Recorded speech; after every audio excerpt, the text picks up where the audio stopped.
Kader, rebonjour. On va parler maintenant de Transition Europe. Transition Europe, c'est notre jeune et très prometteuse SCPI. Avant de te poser quelques questions, je vais peut-être rappeler un peu ce qu'est Transition Europe. C'est une SCPI diversifiée, investie aujourd'hui 100% hors de France. Parce qu'on sait que c'est quelque chose qui plaît beaucoup aux clients, notamment pour des raisons fiscales, notamment, hein, et qui a pour objectif de se positionner sur l'immobilier des nouveaux usages dans toute catégorie d'actifs. Donc, nouvelles formes de logistique, nouvelles formes de bureaux, nouvelles formes d'hébergement, tout ce qui est autour du life science également, tu en parleras de notre première acquisition dans le domaine du life science. Comment s'est passée la première année sur Transition Europe? Parce que le contexte de marché était chahuté. Voilà. Est-ce que ça a été une bonne année? On s'en sort même très bien. Il y a eu une collecte de 100 millions d'euros sur la première année, ce qui est une excellente performance sur une SCPI sans historique de distribution. Avec ces 100 millions d'euros, on a fait 9 acquisitions dans 2 pays, en Espagne et en Pays-Bas. Dans diverses typologies, on a de l'hospitalité, du bureau et comme tu l'as dit également du life science.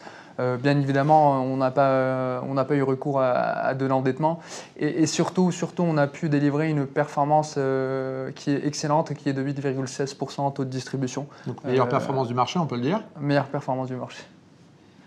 Donc voilà, un bilan qui est prometteur et qui a permis de créer des bases solides pour ce fonds d'investissement. Du coup, oui, effectivement, 8,16, c'est vraiment une performance assez exceptionnelle. Quelle stratégie l'équipe a mis en place pour réussir à délivrer cette performance?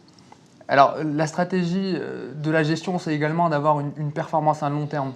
Et donc, un point essentiel, c'est qu'on a déjà constitué du RAN dès la première année. C'est 49 jours de RAN sur les parts en jouissance en 31-12. Ce qui fait à peu près 500 000 euros. Hein, ce qui fait à peu près 500 000 euros de repart à nouveau, ce qui est quand même assez conséquent. Comment est-ce qu'on a pu délivrer cette très bonne performance de 8,16%? Alors tout d'abord, c'est en nous exposant sur des marchés qui ont le plus décompressé en Europe, et notamment les Pays-Bas et l'Espagne. Il faut savoir que si on prend en compte également les actifs sous exclusivité qui sont sécurisés et qui ont un volume assez conséquent, près de 100 millions d'euros d'actifs qui sont sécurisés, on a un taux de rendement moyen de 7,25%. Donc on a bénéficié de cette décompression des taux pour aller chercher de très bonnes performances. On a également la trésorerie qui est très bien investie, qui nous aide également dans la performance. Fin d'année, par exemple, on était à 3,90 de rémunération sur un compte à vue avec une liquidité hebdomadaire, un capital garanti. Et finalement, un élément assez intéressant et une donnée qu'on commence à calculer en interne, c'est en combien de temps on arrive à investir la collecte d'un mois. Sur Transition, par exemple, en 31-12, il nous faut 2,5 mois pour investir une collecte en moyenne depuis la création du fonds. Ce qui fait qu'on est en surperformance par rapport au délai de jouissance, qu'on arrive à aller chercher les bonnes opportunités au bon moment et délivrer d'aussi bonnes performances de plus de 8%.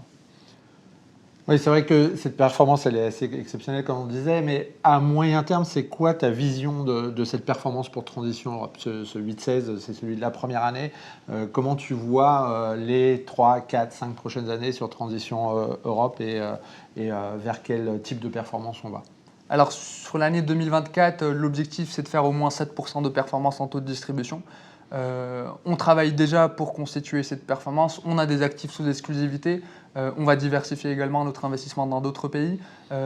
Et à horizon moyen terme, à partir de 2025, l'idée c'est d'avoir des performances entre 6 et 7%. On le sait très bien, on ne va pas bénéficier de manière indéfinie avec la décompression des taux. À un moment ou à un autre, il y aura une compression qui va impacter les marchés immobiliers. Mais en tout cas, on bénéficie de cette décompression qui est essentielle à ce moment-là. Il faut en profiter.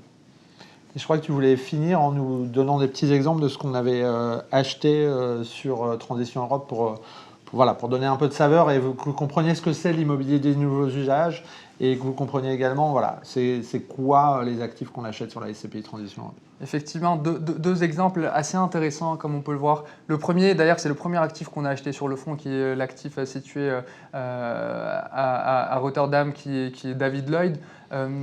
Ça reprend quelque chose que tu disais au début, c'est la mixité des usages. Ça, c'est exactement un exemple de mixité des usages.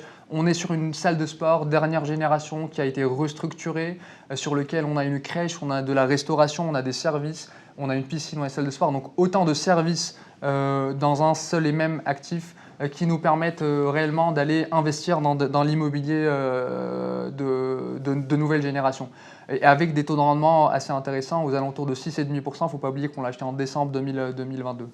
Et tout ça loué à un locataire en plus de première qualité. Je pense que c'est ça aujourd'hui qui est important également dans la SCPI, puisque c'est une SCPI, mais même si elle grossit vite, puisque à fin janvier, on était à plus de 120 millions de capitalisation. Mais aujourd'hui, dans une jeune SCPI, ce qui est primordial, c'est une durée de bail longue, durée ferme bien évidemment, et des locataires solides. Et je pense que sur ce premier actif, David Lloyd, c'est pas connu en France, mais c'est le leader européen des salles de remise en forme haut de gamme. Il y en a à peu près dans tous les pays européens. Et donc vraiment, c'est cette qualité du locataire qui est importante.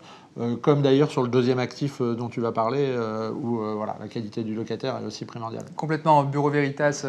Là, on est sur une autre typologie d'actifs. On a voulu également chercher une bonne diversification du risque pour nos porteurs de parts et du revenu locatif. On est plutôt là sur un actif life science, laboratoire avec Bureau Veritas, une excellente solvabilité, avec une durée d'engagement qui est très longue de 11 ans. Et là, on regarde aussi la décompression qu'a connue le marché, c'est qu'on a pu acheter cet actif immobilier à un taux de rendement qui est au-dessus de 7,25%. Merci Kader. Donc effectivement, je pense que ce qu'il faut retenir, c'est vraiment que la vision, la performance à moyen terme de Transition Europe, c'est cet atterrissage, c'est cette performance entre 6 et 7%, je dirais, dans les années qui viennent. Et c'est là où la collecte est importante cette année. S'il y a une période sur laquelle il ne faut pas faiblir en collecte, c'est cette année. Vous savez que souvent, il faut maîtriser sa collecte, surtout dans les périodes de taux bas. Mais 2024, pour nous, c'est vraiment une année d'opportunité où le marché est encore à son point bas. Ça risque de ne pas durer tant de temps que ça. On commence déjà à avoir des inflexions dans certains pays. Et notre estimation, c'est qu'au moins dans les 12 mois qui viennent, on peut se positionner. Et donc, plus on pourra collecter cette année, plus on pourra saisir des opportunités à des taux élevés. Et ce qui permettra de constituer une base solide pour la SCPI dans les années à venir. Merci Kader. On va passer à Cécile maintenant qui va venir nous présenter une nouvelle offre qu'on a développée au sein d'Arkéarem.